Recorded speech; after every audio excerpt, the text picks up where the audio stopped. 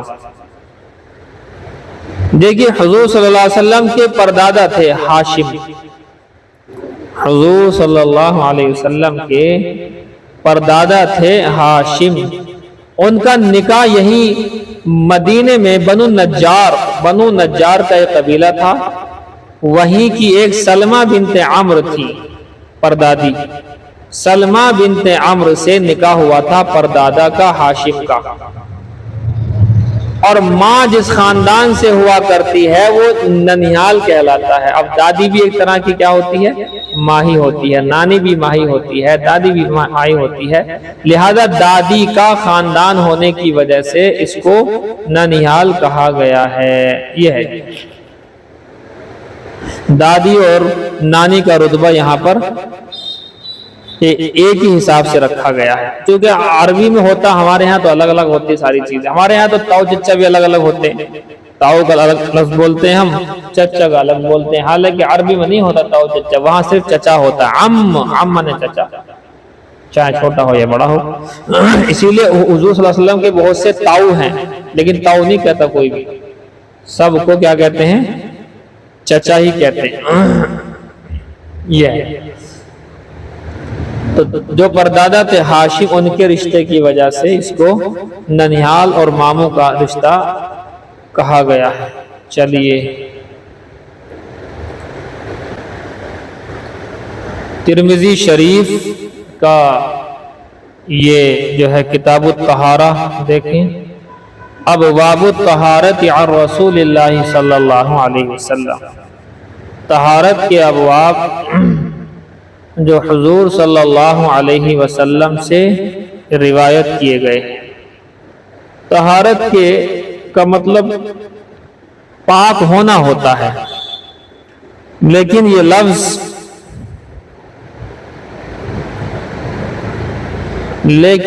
لفظ اس طرح کا ہے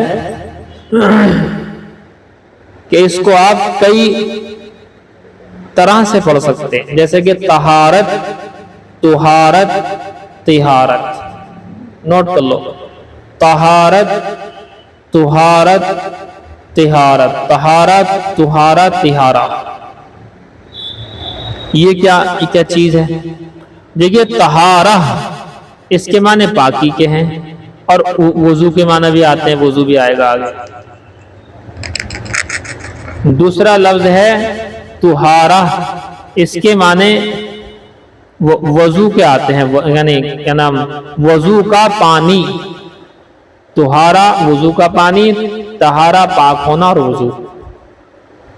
طہارات تو ایک نیچے زیر، تو ایک نیچے جو زیر ہے اس کا مطلب ہوتا ہے وہ پانی، کیا نام، وہ لوٹا، وہ برتن جس سے وضو کیا جاتا ہے۔ تو طہارہ تو پر زبر، پاکی کے معنی، وضو کے معنی، طہارہ یہ وضو کا جو ہے پانی کو کہتے ہیں، اور طہارہ اس لوٹے، اس ٹوٹی اور اس چیز کو جس میں پانی لے کر کے ہم وضو کرتے ہیں۔ تو طہارہ میں طہارہ لے کر طہارہ حاصل کی، طہارہ میں طہارہ لے کر طہارہ حاصل کی، یعنی پانی کے لوٹے میں وضو کا پانی لے کر وضو کیا۔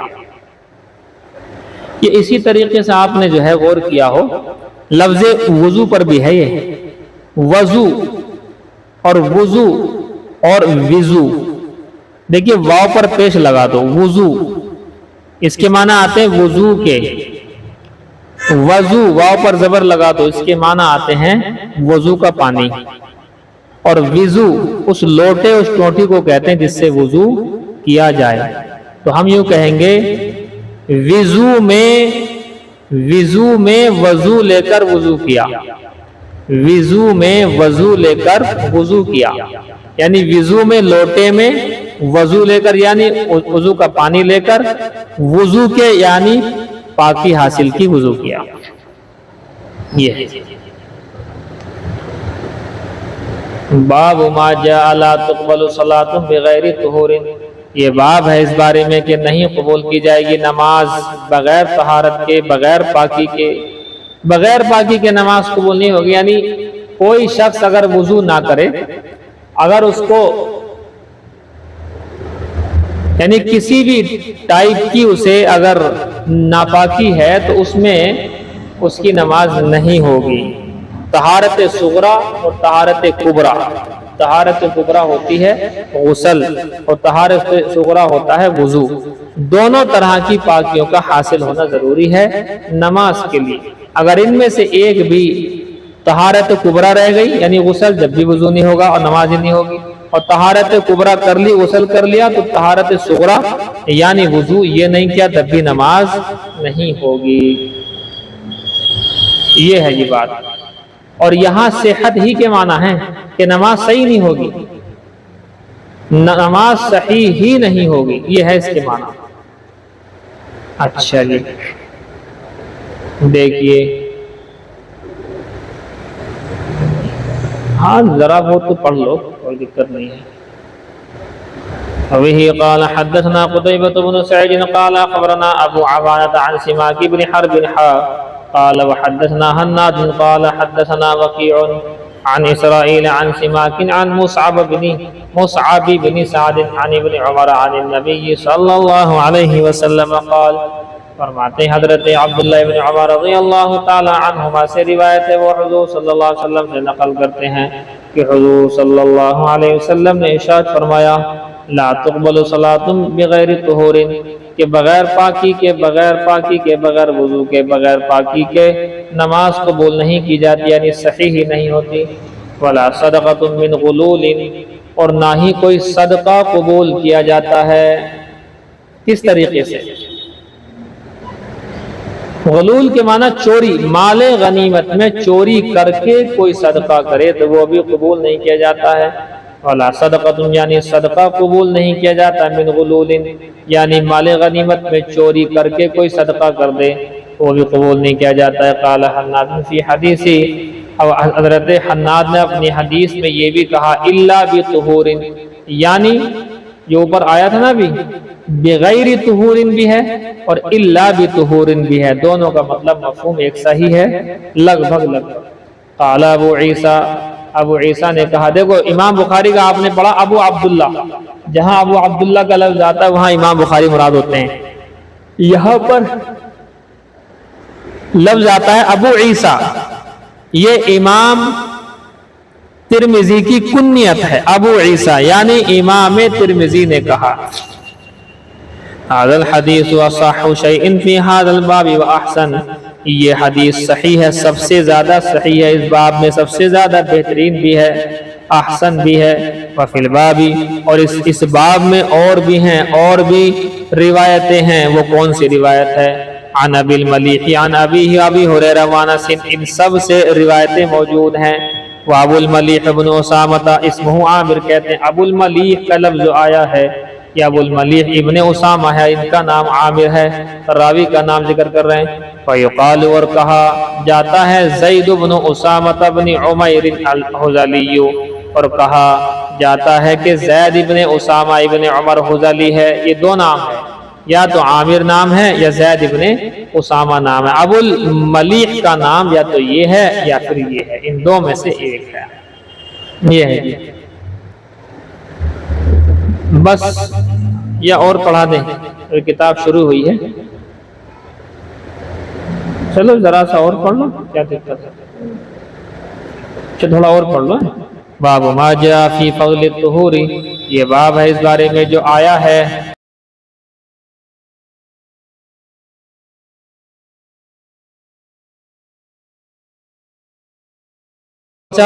پاکی کا، وضو کی فضیلت کے سلسلے میں، یہاں پر وضو کے معنی ہے یہاں پر اس کے، تو وضو کی فضیلت کے، پاکی کی فضیلت کے، یہاں فضیلت سے مراد فضائل ہے، تو پاکی کی فضیلت کے بارے میں، وضو کے فضائل کے بارے میں جو باب آیا ہے، جو روایت آئی ہے وہ یہاں پر موجود ہے۔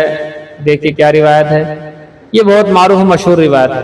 وبه قال حدثنا اسحاق بن موسى الانصاری، قال حدثنا معن بن عيسى قال حدثنا مالك بن انس وحدثنا قتيبة عن مالك عن سهيل بن ابي صالح عن ابيه عن ابي هريرة قال قال رسول اللہ صلی اللہ علیہ وسلم، حضور صلی اللہ علیہ وسلم نے ارشاد فرمایا، اذا توضأ العبد المسلم، جب بندہ وضو کرتا ہے، مسلمان بندہ، او المؤمن، یا پھر مومن کہا تھا یا مسلم کہا تھا، باتیں کی ہے، جب مسلم مومن بندہ وضو کرتا ہے، فغسل وجہہ، اور اپنے چہرے کو دھوتا ہے، خرجت من وجہہ کل خطیۃ، تو نکل جاتا ہے اس کے چہرے سے ہر خطا، ہر گناہ، نظر الیہا بعینیہ مع الماء، جس کو دیکھا اس نے اپنی آنکھوں سے پانی کے ساتھ، یعنی پانی کے ساتھ میں، او مع آخری قطر الماء، یا پانی کے آخری قطرے کے ساتھ، او نحو ھذا، یا اس طرح کے الفاظ کہے تھے۔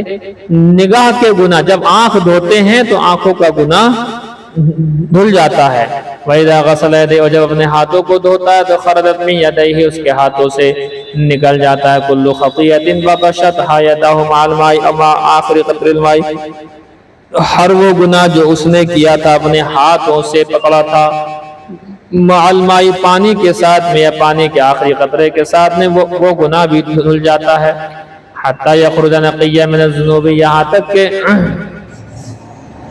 گناہوں سے پاک صاف ہو جاتا ہے۔ قال ابو عیسیٰ ھذا حدیث حسن صحیح، یہ حدیث حسن صحیح ہے۔ وهو حدیث مالک عن سہیل عن ابی ہریرہ، وابو صالح والد سہیل هو ابو صالح السمان واسمہ ذکوان، راویوں کے نام لے رہے ہیں۔ وابو ہریرہ اختلافو فی اسمہ، فرماتے ہیں ابو ہریرہ کے نام میں اختلاف ہے۔ یہ آپ جو ہے ابن ماجہ کے شروع کے حاشی میں آپ پڑھیں گے، بہت سارے نام لکھے ہوئے ہیں۔ فقالوا عبد شمس، بعض نے کہا ہے کہ عبد شمس نام ہے، وقالوا عبداللہ بن عمرو، بعض نے کہا عبداللہ بن عمرو ہے۔ وہکذا قال محمد بن اسماعیل، اور اسی طریقے سے محمد بن اسماعیل یعنی بخاری، امام بخاری نے کہا کہ ان کا نام عبداللہ بن عمرو ہے۔ ھذا صح، اور یہی زیادہ صحیح ہے۔ بعد نے عبد الرحمن کہا ہے، بعد نے عبداللہ کہا ہے، تو امام بخاری کا قول ہے عبداللہ کا، اور ان کا جو قول ہے امام ترمذی کا قول جو ہے آپ کے عبد الرحمن کا ہے، لیکن بہرحال کہتے ہیں ھذا صح، امام بخاری کی بات زیادہ صحیح ہے عبداللہ بن عمرو والی۔ وفی الباب عن عثمان، اور اس باب میں اور بھی ہے روایتیں عن عثمان، حضرت عثمان سے، وثوبان سے، وصنابحی، وعمر بن عبسہ، وسلمان، وعبداللہ بن عمرو، ان تمام سے بھی ہے روایتیں، ان تمام سے بھی روایتیں موجود ہیں، اس موضوع پر ان تمام سے روایتیں موجود ہیں۔ والصنابحی، اور صنابحی یہ جو اوپر آیا ہے کہ صنابحی سے بھی روایت ہے، یہ کون ہے؟ ھذا الذی روى عن النبی صلی اللہ علیہ وسلم، یہ وہی انہوں نے روایت کیا ہے حضور صلی اللہ علیہ وسلم سے، فی فضل الطہور، پاکیہ یعنی وضو کے فضائل کے سلسلے میں، اور یہ ہوا عبداللہ الصنابحی، یہ عبداللہ صنابحی ہیں، وصنابحی الذی، ایک صنابحی اور ہیں، الذی روى، جنہوں نے روایت نقل کی، عن ابی بکر الصدیق رضی اللہ تعالیٰ عنہ، ابو بکر صدیق سے نقل کیا ہے، لیس لہ سماع من النبی صلی اللہ علیہ وسلم، ان کا سماع حضور صلی اللہ علیہ وسلم سے ثابت نہیں ہے۔ واسمہ عبد الرحمن بن عسیلہ، ان کا نام عبد الرحمن بن عسیلہ ہے۔ ویکنى ابا عبداللہ، اور ان کی کنیت ابو عبداللہ ہے۔ رحل الی النبی صلی اللہ علیہ وسلم، یہ چلے تھے حضور صلی اللہ علیہ وسلم کے پاس۔ فقبض النبی صلی اللہ علیہ وسلم وهو فی الطریق، پس حضور صلی اللہ علیہ وسلم کا وصال ہو گیا اس حال میں کہ یہ راستے میں تھے۔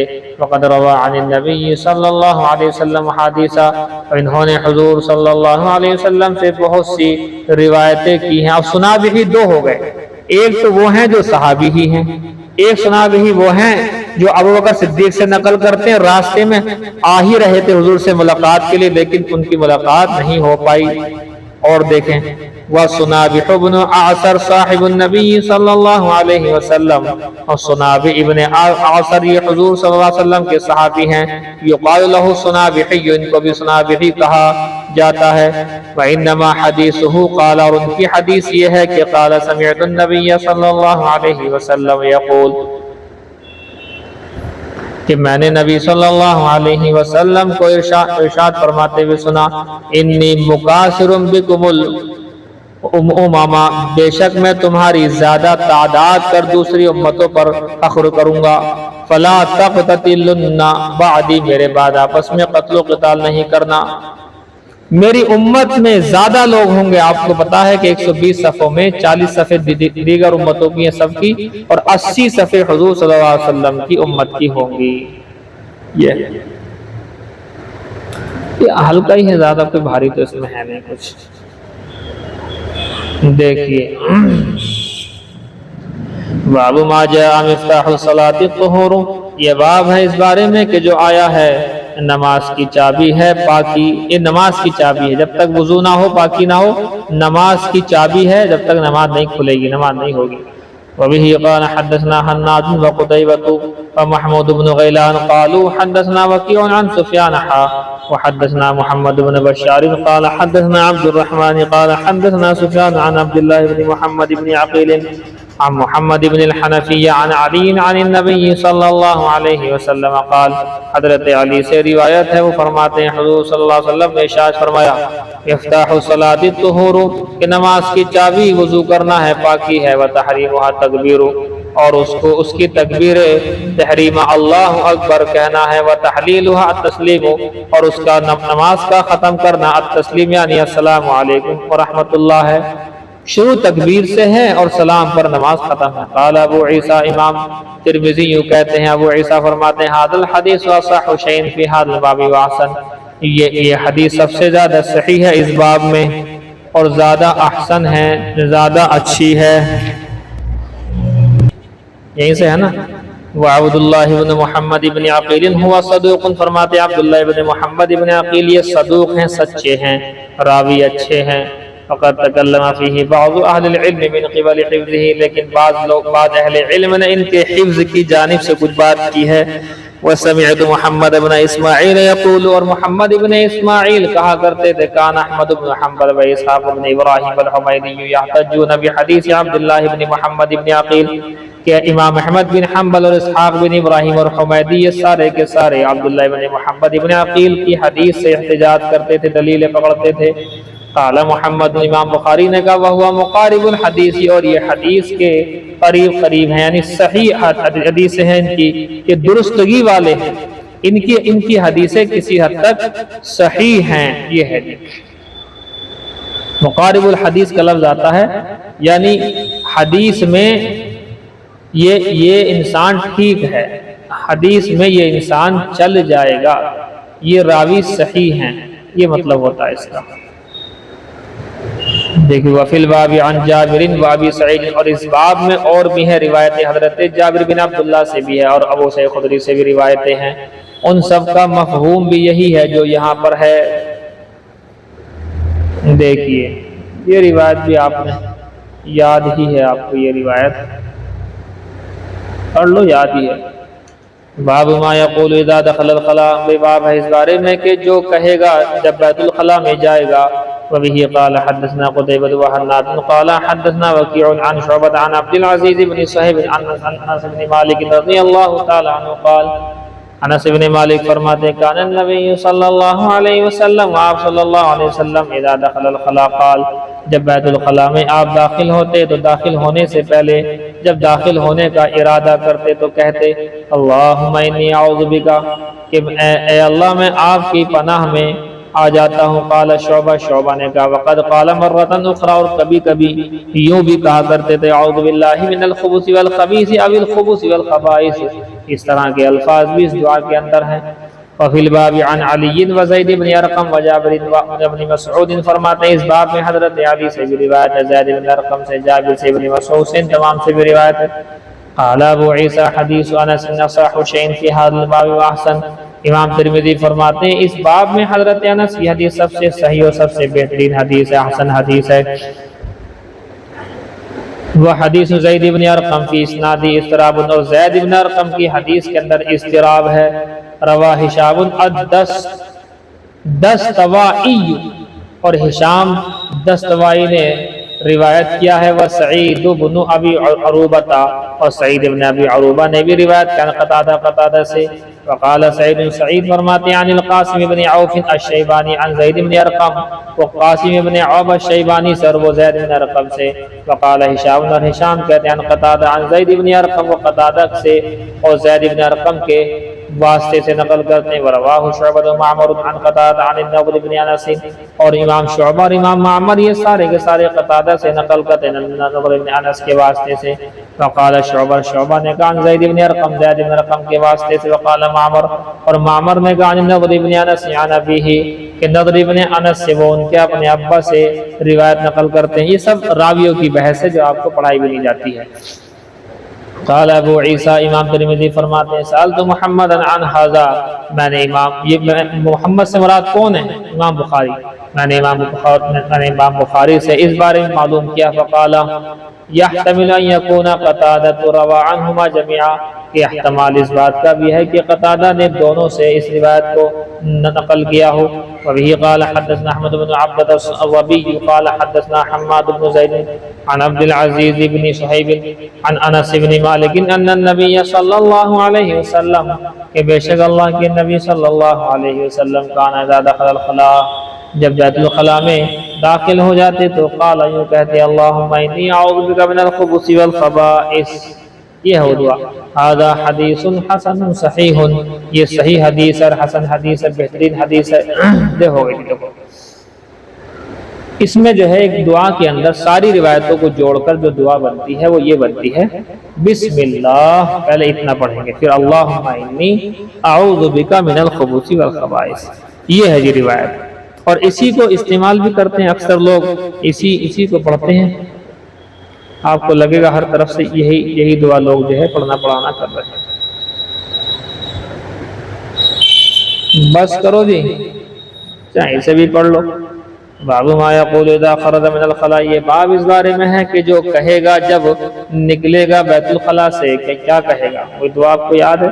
غفرانک، ایک تو چھوٹی سی دعا یہ ہے، اور باقی اگلی دعا آپ کو یاد ہے وہ الحمدللہ الذی اذهب عني الاذى وعافاني، وہ بھی ہے، لیکن غفرانک سب سے چھوٹی دعا یہ ہے.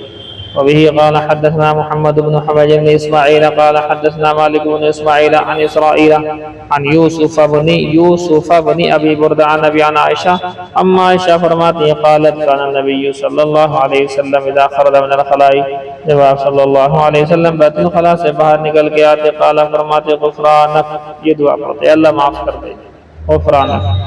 قال ابو عیسیٰ، امام ترمذی نے فرمایا هذا حدیث حسن غریب، یہ حدیث حسن غریب ہے. لا نعرفہ، ہم نہیں جانتے اس حدیث کو، مگر ہاں من حدیث اسرائیل کی حدیث کے واسطے سے اس روایت کو ہم جانتے ہیں. انہوں نے یوسف ابن ابی بردہ سے روایت کیا ہے. وہ ابو بردہ ابن ابی موسیٰ، اور ابو بردہ ابن ابی موسیٰ یہ ان کا نام اسمہ عامر ابن عبداللہ ابن قیس الاشعری ہے، ان کا نام عامر ابن عبداللہ ابن قیس الاشعری ہے. ولا یعرف فی ھذا الباب، اور نہیں معلوم ہے اس باب میں الا حدیث عائشہ، اس معاملے میں حدیث عائشہ کے علاوہ کوئی مشہور روایت ہے ہی نہیں، کوئی روایت مشہور نہیں سوائے اس کے. بس جی بس کریں جی.